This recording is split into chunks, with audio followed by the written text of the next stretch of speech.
Sarvodaya public school की online कक्षा में आपका स्वागत है। देखिए, अपन कल पहला पाठ अपना समाप्त हुआ था जो था मानव गोल की प्रकृति एवं विषय क्षेत्र, अपन ने पढ़ा था। आज दोबारा दूसरा पाठ देखिए, विश्व की प्रमुख जनजातियाँ, यानी जो पहली अपनी इकाई है उसमें दो पाठ है, दोनों में से दो अंक के कितने प्रश्न आएंगे? 4 अंक के प्रश्न आते हैं। देखिए, विश्व की प्रमुख जनजातियों के बारे में पढ़ेंगे। 2 प्रश्न आते हैं इस परीक्षा में से और दोनों ही अति लघुतरात्मक प्रश्न, यानी 1-1 नंबर का प्रश्न इस परीक्षा में इसे पूछा जाएगा।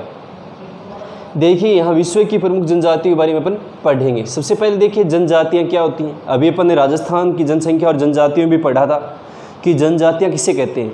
यानी जनजातियाँ देखें तो आज भी आदिम तरीके से विश्व के अनेक ऐसे क्षेत्र हैं जहाँ पर क्या करती हैं, ये निवास करती हैं। यानी इनके जो सांस्कृतिक संबंध देखें, सामाजिक संबंध देखें, वो क्या होते हैं, बहुत ही अलग या भिन्न होते हैं। यानी अपने से क्या होते हैं, इनके गहरे जुड़ाव होते हैं। सामाजिक और सांस्कृतिक जो संबंध देखें तो उसको अपन क्या कहेंगे कि जनजाति कहते हैं।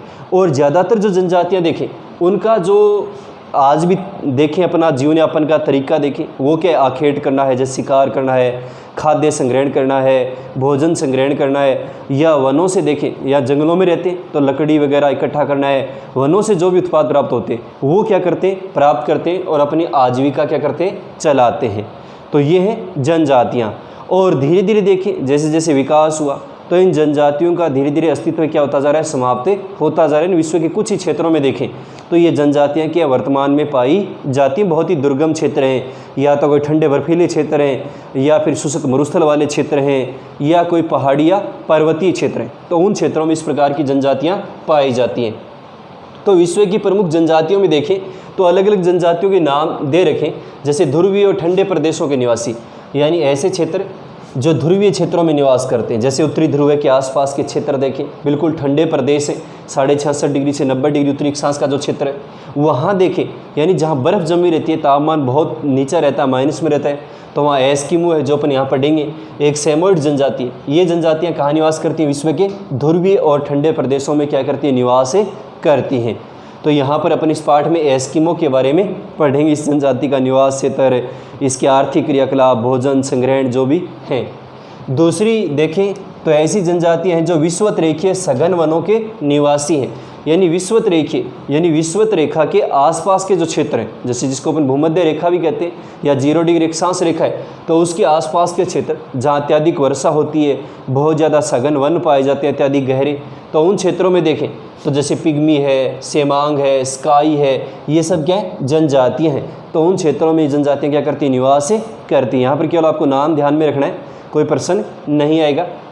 तीसरा देखें, उष्ण व शुष्क कालाहारी मरुस्थल के निवासी, यानी उष्ण यानी गर्म, और शुष्क का मतलब क्या होता है, जहाँ वर्षा बहुत कम होती है। कालाहारी मरुस्थल देखें तो जैसे अफ्रीका महाद्वीप में एक कालाहारी मरुस्थल, जैसे जिम्बाब्वे का क्षेत्र है, केनिया है, नामीबिया है, इस पर ये जो देश हैं अफ्रीका के, उन क्षेत्रों में ये कालाहारी मरुस्थल है और उसमें बुशमैन जनजाति है। और बुशमैन जनजाति के बारे में पाठ में अध्ययन करेंगे विस्तार से, कहाँ पाई जाती है, निवास क्षेत्र, आर्थिक क्रियाकलाप और जो भी इसकी सांस्कृतिक और आर्थिक गतिविधियाँ उनके बारे में पढ़ेंगे। चौथा देखें तो उष्णकटिबंधीय घास के मैदान, यानी उष्णकटिबंधीय जो घास के मैदान है, यानी 23.5 डिग्री से देखें तो वो 0 से 23.5 डिग्री उत्तर और दक्षिण की तरफ जो उष्णकटिबंधीय घास के मैदान है, उन क्षेत्रों में देखें तो मसाई है, बद्दू है, ये जनजातियाँ पाई जाती हैं। जैसे अपन अफ्रीका के सवाना घास के प्रदेशों में पढ़ेंगे, ऑस्ट्रेलिया में पढ़ेंगे, या फिर दक्षिणी अमेरिका में देखें तो अर्जेंटीना जो पंपास वगैरह हैं, उन क्षेत्रों में ये जनजातियाँ निवास करती हैं। पाँचवा देखें, समशीतोष्ण कटिबंधीय घास के क्षेत्र निवासी, यानी समशीतोष्ण कटिबंधीय घास के जो क्षेत्र हैं, यानी लगभग देखें तो 23.5 डिग्री से 35 डिग्री का क्षेत्र आता है उत्तरी और दक्षिण अक्षांश के, उन जो घास के मैदानों में, उनमें जैसे खिरगी जनजाति अमेरिका के कुछ क्षेत्रों में पाई जाती है, तो इस जनजाति के बारे में है, वो अपन नहीं ये किताब में दे रखा है, केवल नाम ध्यान में रखना है। और अंतिम वो जनजाति हैं जो दुर्गम पहाड़ी और पठारी क्षेत्रों में रहती हैं, यानी बहुत ही दुर्गम देखें ऐसे कठिन क्षेत्र हैं, कोई पर्वतीय क्षेत्र हो गया, पहाड़ी क्षेत्र हो गया या पठारी क्षेत्र है। उसमें राजस्थान भारत में अपन भील के बारे में पढ़ेंगे, गोंड है, संथाल है, मीणा है, नागा है, इस प्रकार की कई ऐसी जनजातियाँ हैं जो दुर्गम पहाड़ी और पठारी क्षेत्रों में क्या करती हैं, निवास करती हैं।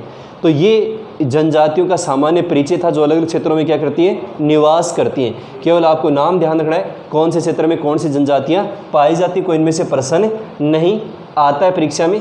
या तो ऐसे पूछ सकता है कई बार कि ध्रुवीय और ठंडे प्रदेशों में कौन सी जनजाति हैं, तो केवल नाम देखना है, एस्किमो और सेमर्ड जनजाति है।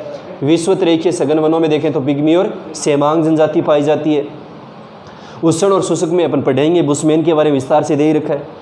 और उष्ण कटिबंधीय जो घास के मैदान है इसमें मसाई, बद्दू और ये जनजातियाँ पाई जाती हैं।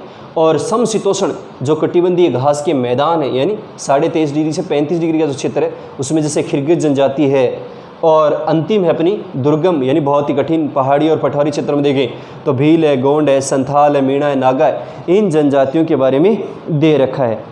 तो ये जनजातियाँ हैं, इनका केवल आपको नाम ही देखना है, किसी एक में से जैसे ठंडे प्रदेशों के नाम लिखिए, बाकी इनमें कोई परीक्षा में प्रश्न नहीं आता है। उसके बाद देखिए ये जो अपना पाठ है इसमें देखें तो अपन 4 जनजातियों के बारे में पढ़ेंगे। 2 जनजातियाँ तो विश्व के संदर्भ में, एक तो एस्किमो और दूसरी बुशमैन, और 2 जनजातियाँ अपन भारत के संदर्भ में पढ़ेंगे, एक भील और एक गोंड जनजाति। तो इन 4 जनजातियों के बारे में क्या करेंगे अपन, अध्ययन करेंगे। इनका सामाजिक जीवन है, इनके आर्थिक क्रियाकलाप है, इनके निवास क्षेत्र हैं। तो सबसे पहले देखिए एस्किमो जनजाति। देखिए एस्किमो जनजाति अभी अपन ने पढ़ा कि एस्किमो जनजाति का जो निवास क्षेत्र देखें वो ध्रुवीय प्रदेश में, ध्रुवीय और ठंडे प्रदेश में, यानी जो आर्कटिक का क्षेत्र है। और आर्कटिक का क्षेत्र देखें तो अपन देखें तो जैसे विश्व के मानचित्र में देखें तो जैसे ये 0 डिग्री क्षेत्र है, ठीक है, यहाँ 23.5 डिग्री उत्तरी अक्षांश रेखा है, यहाँ भी देखा था अपन ने 23.5 डिग्री दक्षिणी अक्षांश रेखा है, और 66.5 डिग्री इस साइड में देखें तो अंटार्कटिक वृत्त है, और 66.5 डिग्री देखें तो आर्कटिक वृत्त है। तो ये क्षेत्र देखें, इस क्षेत्र में देखें तो जैसे उत्तरी अमेरिका का क्षेत्र हो गया, जैसे यहाँ पर अपन पढ़ेंगे इसका निवास क्षेत्र है। ये क्षेत्र जैसे अलास्का का है, कनाडा का क्षेत्र है। इसके अलावा देखें तो जैसे यूरोप महाद्वीप का क्षेत्र आता है,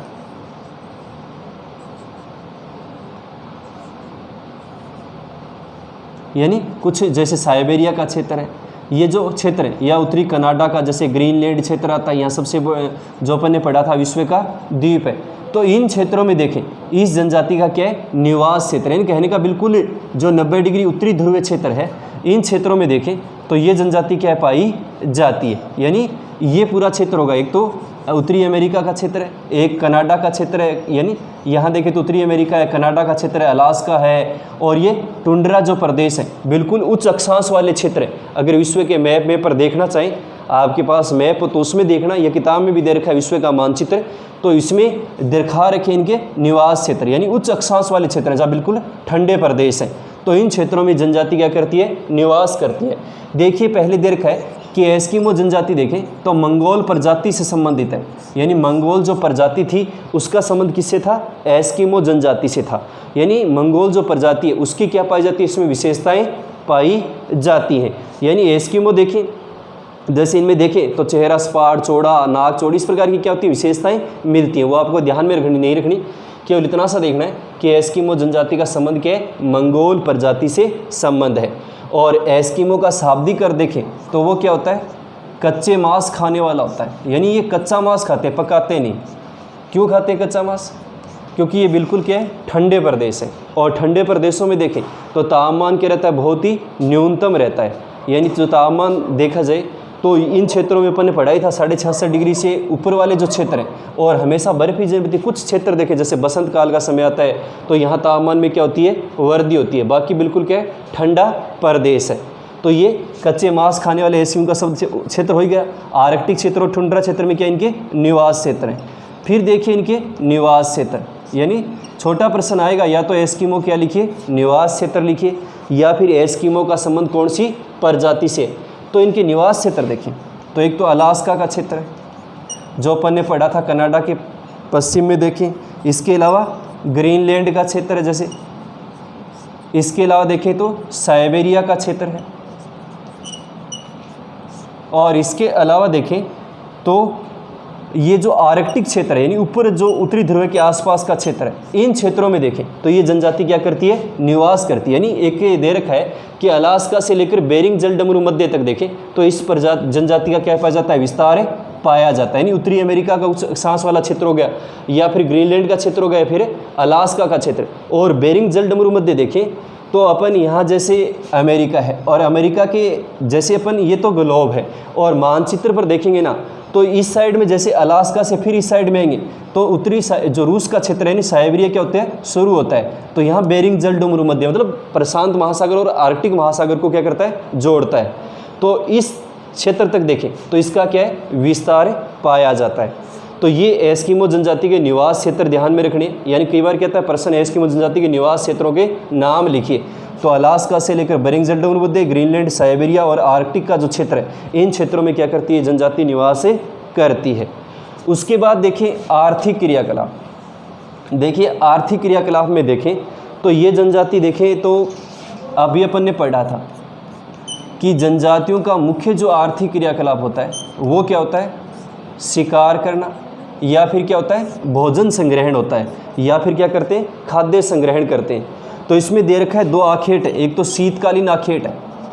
आखेट का मतलब शिकार करना, और शिकार के लिए देखें ना तो ये एक काम में लेते हैं हथियार, इसका नाम है हार्पून। यानी कई बार प्रश्न आता है 1 नंबर का कि हार्पून क्या है।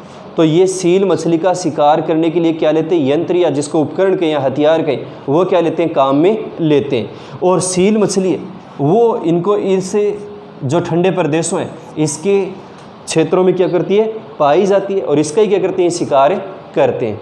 तो ठंडे प्रदेशों में देखें तो हार्पून ध्यान में रखना कि सील मछली का क्या है, शिकार करने का एक यंत्र है। और कई बार प्रश्न आता है कि सील मछली के क्या लिखे, कोई 2 उपयोग लिखिए। तो सील मछली के 2 उपयोग भी ध्यान में रखने, यानी खाने के लिए इसको काम में लेते हैं, ये यानी खाने के लिए एक तो उपयोग में ले लेते हैं। दूसरा देखें तो इसको किस काम में लेते हैं, जलाने के लिए काम में लेते हैं, यानी ईंधन वगैरह जलाने के लिए इसको क्या लेते हैं, काम में लेते हैं। क्योंकि इसकी चर्बी क्या होती है, काफ़ी मोटी होती है, और काफ़ी देर तक क्या देती है, ये गर्म उष्मा देती है, तो अधिक देर तक क्या होती है, जलती रहती है। तो ये इसके 2 उपयोग देखने, यानी खाने के लिए भी काम में लेते हैं, ईंधन के रूप में जलाने के लिए क्या लेते हैं, इसको काम में लेते हैं। और जो आखेट करते हैं ना वो शीतकाल में देखें तो समुद्र तट के किनारे सील मछली का ये सर्दियों में करते हैं। यानी जैसे ही ये समुद्र तट के पास आएगी मछली श्वास लेने के लिए तो ये क्या करते हैं, इनके पास हार्पून होता है, और एक ऐसी मतलब छड़ी सी लगा देते हैं, उसमें हड्डी की बनी होती है, और जैसे ही मछली आती है तो वो छड़ी हिलेगी और इनको क्या चल जाता है, पता चल जाता है, और उससे में क्या कर लेते हैं, शिकार कर लेते हैं। जो इसकी इत्रुपाक विधि भी कहलाती है, यानी शिकार करने की विधि है इत्रुपाक, जिसमें ये क्या करते हैं, शिकार करते हैं। यानी जैसे ही मछली देखें तो समुद्र तट के पास जो छिद्र बने होते हैं उनमें क्या आती है, सांस लेने के लिए आती है, और उन छिद्रों में देखें तो जैसे ही सांस लेने के लिए आएगी और जैसे ही जो ये हड्डी की छड़ी सी बनी होती है उसमें लगा देते हैं, और जैसे इनको पता चला छड़ी हिली तो ये हार्पून के माध्यम से इस सील मछली का क्या कर लेते हैं, शिकार कर लेते हैं। इसके उपयोग 2 ध्यान में रखने, खाने के लिए काम में लेते हैं, और ईंधन के रूप में क्या रहते हैं, जलाने के लिए भी इसको काम में लेते हैं। काफ़ी देर तक क्या होती है, ये जलती है। दूसरा देखें तो एक विधि और है माउपाक विधि है, जिसमें प्रतीक्षा करना होता है। यानी एक तो क्या करता है, मछली को बुलाता है, दूसरा इसमें चारा वगैरह डालता है, और जैसे ही मछली आएगी दूसरा उसको संकेत कर देता है, और फिर उसकी मछली का क्या कर लेते हैं, शिकार कर लेते हैं। तो वो विधि कौन सी है, माउपाक विधि है, जिसका मतलब प्रतीक्षा करना होता है। यानी जैसे ही मछली पहुंची तो इनको ये पता चल जाता है कि एक तरफ से इन्होंने छड़ी लगा रखी थी, और जैसे ही वो मछली को छड़ी हिलेगी हड्डी की बनी हुई, तो जैसे ही मछली को ये पता चलेगा तो वो हड्डी हिलते ही ये क्या कर लेते हैं, उसका शिकार कर लेते हैं। तो ये क्या है, इसके आर्थिक क्रियाकलाप हैं। और इसके अलावा देखें तो गर्मियों में ज़्यादा क्या करते हैं, शिकार करते, बाकी तो इनका भोजन क्या, कच्चा मांस खाना ही होता है। रेंडियर वगैरह पशु भी पाले जाते हैं। तो ये इनके क्या है, आर्थिक क्रियाकलाप हैं। तो आज अपन इतना ही देखेंगे। एक तो एस्किमो के निवास क्षेत्र आपको ध्यान में रखने, और एक एस्किमो में देखें तो हार्पून क्या है, और एक एस्किमो में देखें तो सील मछली के कोई दो उपयोग लिखिए। ये एक एक नंबर के प्रश्न कई बार परीक्षा में पूछे जाते हैं। एक एस्किमो का संबंध किस प्रजाति से? मंगोल प्रजाति से है। और बाकी जो अपन ने जनजातियाँ लिखी हैं उसके उदाहरण देख रहे हैं, ठंडे प्रदेशों में कौन सी है, उष्ण में कौन सी है। उसके बाद कल अपन और पढ़ेंगे एस्किमो के बारे में, भोजन क्या है, इनके वस्त्र क्या है। तो आज के लिए इतना ही, कल अपन और आगे पढ़ेंगे।